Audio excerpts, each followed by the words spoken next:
이 베드로전서를 이제 마무리하면서 살펴보면 이 베드로 사도가 계속해서 비슷한 말을 반복적으로 하고 있다라는 느낌을 우리가 받습니다. 마치 우리 부모들이 사랑하는 자녀들에게 계속해서 우리가 똑같은 말 계속하게 되지 않습니까?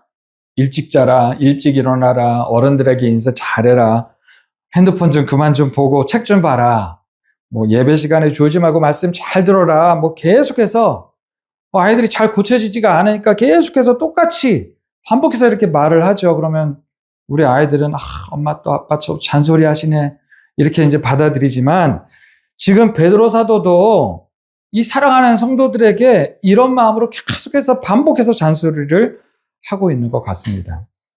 잘 고쳐지지가 않으니까 계속해서 이제 똑같은 말을 하게 되는 거죠. 그러면서 이제 베드로전서를 깊이 읽고 묵상해 보면 이 베드로 사도가 어떤 마음으로 이렇게 베드로전서를 통해서 계속해서 이렇게 똑같은 말을 반복하고 있는지, 이 베드로가 사랑하는 성도들에게, 사랑하는 자녀들에게 간절하게 이야기하는 것 같다라는 것이 느껴집니다. 그런 간절한 심정으로 이제 베드로 사도가 이 베드로전서를 마무리하면서 이제 마지막으로 다시 한번 말씀하고 있는 거예요. 그래서 8절부터 말씀을 보면 이 8절부터의 말씀이 이제 베드로의 이 사랑의 잔소리의 하이라이트라고 우리가 할 수가 있습니다. 먼저 근신하라, 깨어라, 이제 이렇게 이야기하죠. 근신하라라는 단어가 이제 헬라어로 보니까 네파테라는 단어인데, 이 단어는 이미 우리가 4장 7절에서 함께 한번 나눴던 단어입니다. 우리 4장 7절 말씀을 우리 스크린 자막을 보시면서 한번 같이 한번 읽어보겠습니다. 시작. 만물의 마지막이 가까이 왔으니 그러므로 너희는 정신을 차리고 근신하여 기도하라. 근신하라라는 단어가 또 나오죠. 이 근신하라라는 단어는 우리 이미 살펴봤지만 술에 취해 있지 않은 상태를 이야기합니다.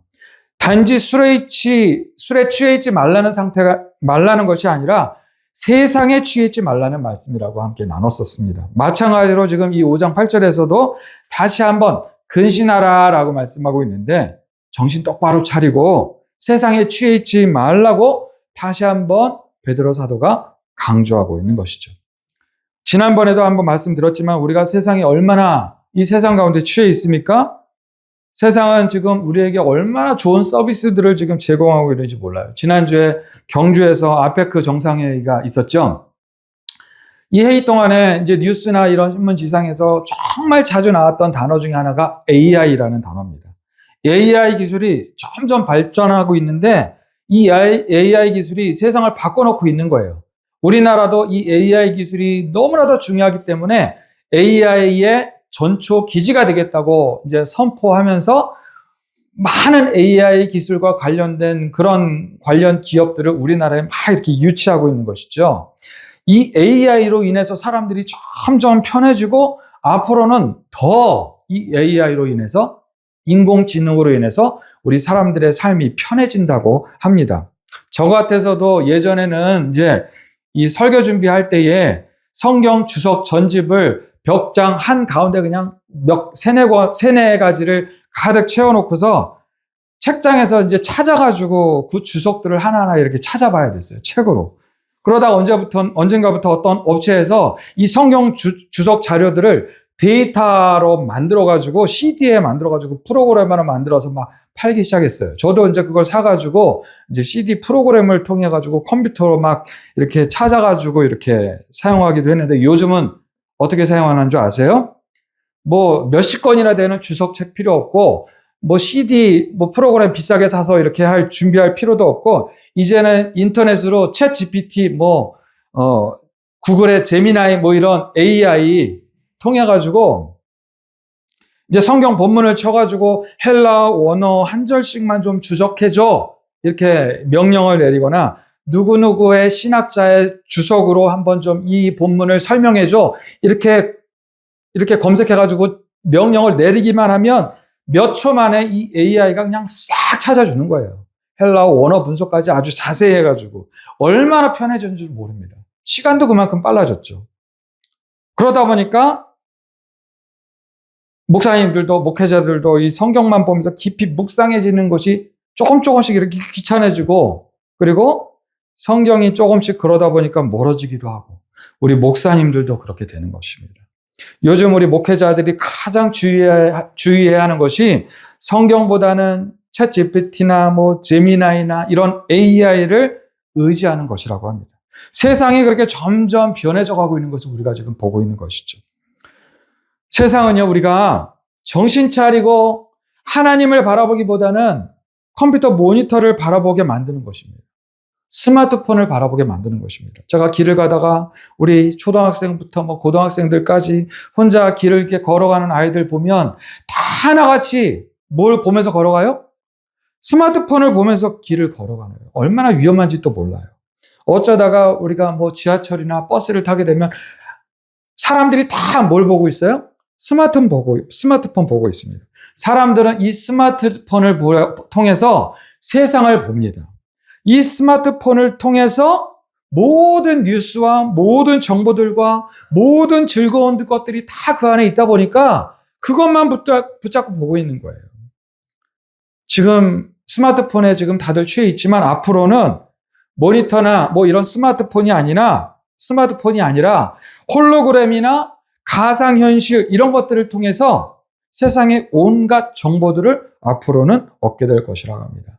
그래서 뭐 영화들 보면 예전에 과학 영화 보면 막 손으로 막 이렇게 막 하면서 막 뭔가 펴가지고 막 하잖아요. 이렇게 지적하고. 그게 지금 현실화 돼가고 있다는 거예요. 그런 것들을 통해서 세상은 끊임없이 즐겁고 쾌락적인 것들을 우리에게 제공을 합니다. 그래서 점점 세상 사람들은 세상에 취해서 하나님을 찾지 않게 되는 것입니다. 이것이 다 사단의 계략인 것이죠. 정말 두려운 일이 우리 크리스찬들의 입장에서 보면 정말 두려운 일들이 지금 우리의 현실 가운데 일어나고 있는 것입니다. 그래서 우리 크리스찬들은 다시 한번 결단을 해야 합니다. 근신하기를 결단해야 합니다. 세상에 취해 있는 상태에서 깨어나기를 우리가 결단해야 하는 것이죠. 깨어있으라라는 헬라어 단어가 그레고레 사테라는 단어인데 이 단어는 깨어서 기도하라는 것입니다. 그리고 이 깨어있으라는 이 그레고레 사테라는 단어가 마태복음 26장 41절에서도 나와요. 우리 마태복음 26장 41절을 우리 한번 같이 한번 읽어보겠습니다. 자, 시작. 시험에 들지 않게 깨어 기도하라. 마음에는 원이로되 육신이 약하도다. 이 말씀은 예수님께서 베드로와 야고보와 요한 이 세 제자들만 데리고 마지막 십자가에 못 박히시기 전에 겟세마네 언덕에 올라가셔가지고 혼자 깊이 기도하시죠. 간절히 기도하시면서 이제 세 제자들을 밑에다가 좀 이렇게 남겨놓고서 혼자 가서 저쪽 뭐 눈에 보이는 저쪽에 가서 기도하시다가 잠깐 와서 보니까 제자들이 어떻게 하고 있어요? 졸고 있는 거예요. 그 졸고 있는 제자들에게 하신 말씀이죠. 시험에 들지 않게 깨어 기도하라. 베드로가 그때는 예수님이 무슨 말씀하시는지를 이해를 못했습니다. 그런데 지금 베드로가 세월이 흐르고 이제 나이가 들어서 초대교회 성도들을 바라보면서 예수님께서 그때 겟세마네 언덕에서 간절히 기도하시다가 오셔서 졸고 있던 자신들에게 하셨던 말씀을 지금 다시 한번 기억하게 되는 것이죠. 그때 예수님께서 왜 그런 말씀을 하셨는지 베드로는 지금 이제 이해가 되는 것입니다. 그래서 그때 깨어 기도하라 라는 예수님의 말씀을 기억하고 이제 초대교회 성도들에게 동일하게 그레고레 사테 깨어 기도하라 라고 지금 말씀하고 있는 것입니다. 왜 세상에 취해 있지 말고 영적으로 깨어서 기도하라는 것입니까? 너희 대적 마귀가 우는 사자같이 두루 다니면서 삼킬 자를 찾나니.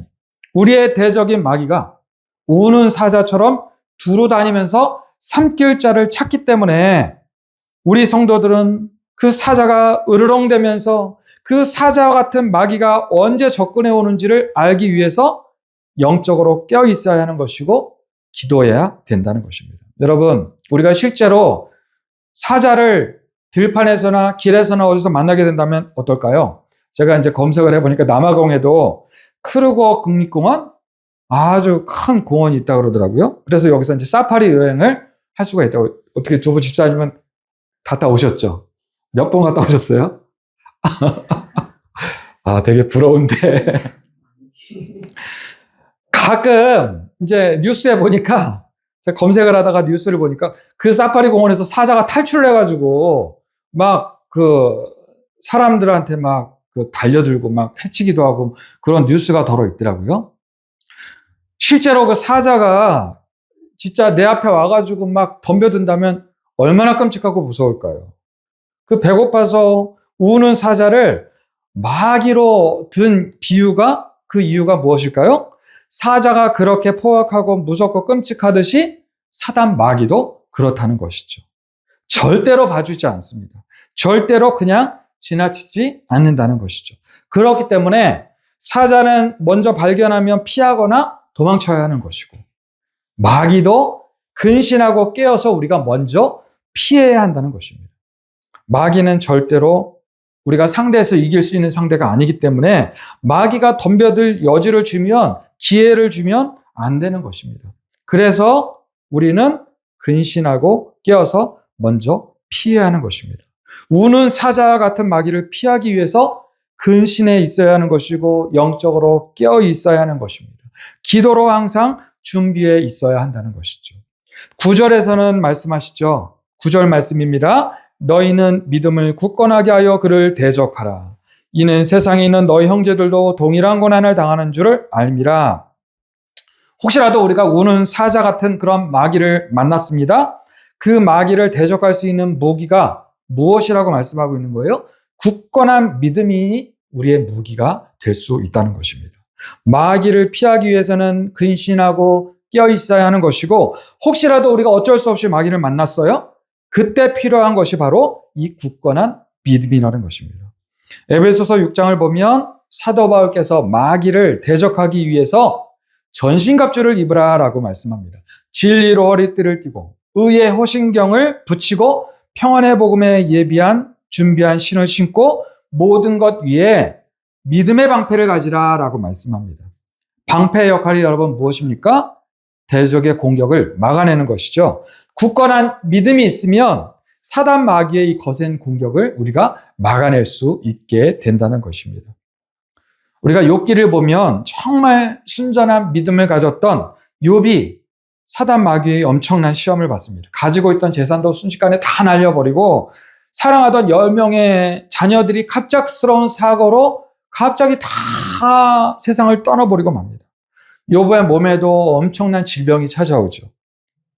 아내도 그런 남편 욥을 보고서 당신 그렇게 지금까지 하나님을 잘 믿어왔는데 왜 하나님이 그런 고난을 주시냐고 하면서 하나님을 저주하고 죽으라 이러면서 욕하고는 욥을 떠나버립니다. 그러나 그럼에도 불구하고 욥은 이와 같이 자신의 믿음을 고백하죠. 욥기 2장 10절 말씀인데 같이 한번 읽어볼까요? 욥기 2장 10절. 제가 읽어드릴게요. 자, 욥기 2장 10절에 보면 그가 이르되 그대의 말이 한 어리석은 여자의 말 같도다. 우리가 하나님께 복을 받았은즉 화도 받지 아니하겠느냐 하고 이 모든 일에 욥이 입술로 범죄하지 아니하니라. 욥은 끝까지 하나님을 향한 믿음을 버리지 않았고 오히려 욥은 이런 모든 마귀의 공격을 굳건한 이 믿음의 방패로 막아내었다는 것입니다. 그러니까 여러분 우리도 이 사단 마귀의 공격을 막아낼 수 있는 굳건한 믿음을 위해서 우리가 기도해야 된다는 거예요. 욥이 그렇게 엄청난 사단 마귀의 고난, 공격을 받았지만 이 굳건한 믿음으로 이것을 다 막아낸 것입니다. 여러분 근데 이 믿음이 내가 가지려고 해서 가질 수 있는 게 아니죠. 내가 한번 잘 믿어봐야지 결심한다고 해서 이 믿음이 생기는 것이 아닙니다. 우리 인간은 정작 힘들고 어려우면 욥의 아내처럼 정말 하나님이 살아계시는 거 맞나? 하나님이 살아계시다면, 하나님이 나를 사랑하신다면 왜 나한테 이런 고난을 주시는 거야? 라고 하면서 끊임없이 욥의 아내처럼 의심하는 것이 바로 우리의 모습이라는 거죠. 우리 연약한 인간의 모습이라는 것이죠.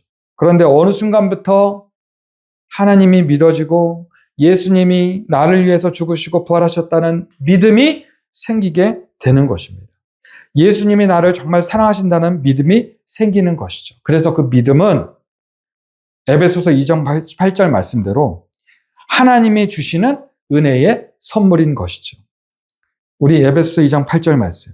너희는 그 은혜에 의하여 믿음으로 말미암아 구원을 받았으니 이것은 너에게서 난 것이 아니요 하나님의 선물이라. 믿음은 하나님의 은혜로 거저 주시는 하나님의 선물이 되는 것입니다. 그러니까 여러분, 굳건한 믿음을 달라고, 변치 않는 믿음을 달라고, 모든 사단의 시험을 막아낼 수 있는 믿음을 달라고, 믿음의 방패를 달라고 우리가 날마다 간절히 기도하시는 저와 여러분들 되시기를 주님의 이름으로 축원합니다. 베드로 사도가 오늘 이 마지막 말씀으로 믿음을 강조하고 있는데 그 이유가 있죠. 왜냐하면 우리의 믿음을 흔들리게 하려는 우는 사자와 같은 마귀의 시험이 끊임이 없기 때문이죠. 이 마귀의 시험은 고난이라는 이름으로 찾아오는 것입니다.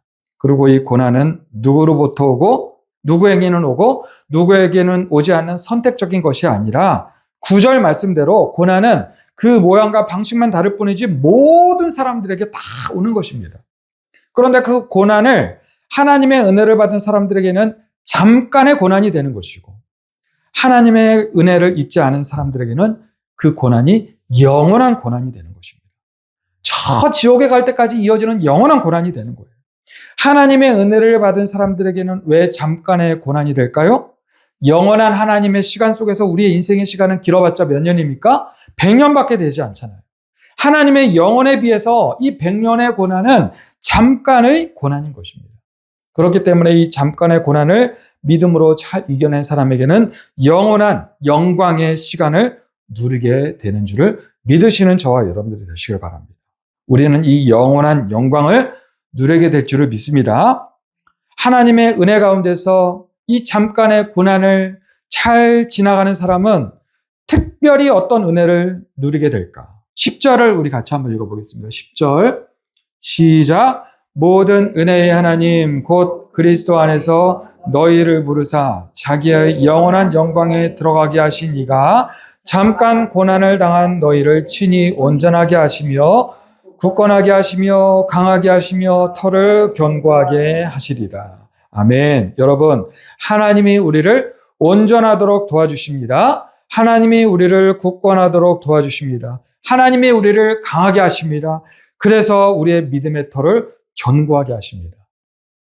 우리를 온전하게 도와주시고 굳건하게 도와주시고 강하게 하시고 우리의 믿음의 털을 견고하게 해주시는 분이 바로 우리와 함께 하시는 성령님이시죠. 성령님의 권능이 우리를 도와주시고 굳건하게 해주시고 강하게 해주시고 견고한 믿음을 우리에게 주시는 줄을 믿으시는 저와 여러분들 되시길 바랍니다. 여러분, 다시 한번 말씀드립니다. 우리의 삶 속에서 우리를 도와주시고 우리를 굳건하게 해주시고 강하게 해주시고 견고한 믿음을 주시는 분은 바로 지금도 우리와 함께 하시는 성령님이십니다. 여러분, 이것을 아셔야 됩니다. 이것을 우리가 그저 지식적으로만 아는 것이 아니라 내 마음으로 성령님을 인정하고 성령님을 믿고 성령님을 실제로 의지해야 하는 것입니다.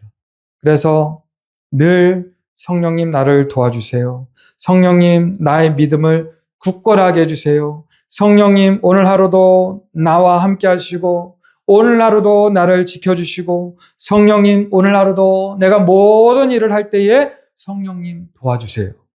이렇게 성령님께 매일매일 성령님을 인정하고 모든 순간순간마다 성령님의 권능을 의지해야 하는 것입니다. 그러면 우리는 이 잠깐 고난을 영원한 영광으로 바꿀 수가 있는 것입니다. 그런데 여러분, 지금까지 지나온 날들을 돌아보시면 어떠하셨어요? 길고 지루하셨습니까? 지금까지 지나온 날들을 한번 생각해 보시길 바랍니다. 지난 시간 세월들을 돌아보니까 정말 힘들고 어려웠지만 솔직히 진짜 너무 순식간에 확 지나간 것 같지 않습니까? 1번, 길고 지루했다. 2번, 너무 빨리 지나간 것 같다. 3번, 길지도 않고 짧지도 않은 것 같다. 여러분 몇 번이세요? 3번 같기도 하지만 지금 돌아보면 진짜 순식간 잠깐이었던 것 같습니다. 지나가는 시간들은 다 잠깐이고 앞으로 우리에게 지나갈 시간들도 돌아보면 다 잠깐이 될 것입니다. 우리 두 분 집사님도 엊그제 뵌 것 같은데 벌써 일주일 지나고 예, 며칠 안 된 것 같아요.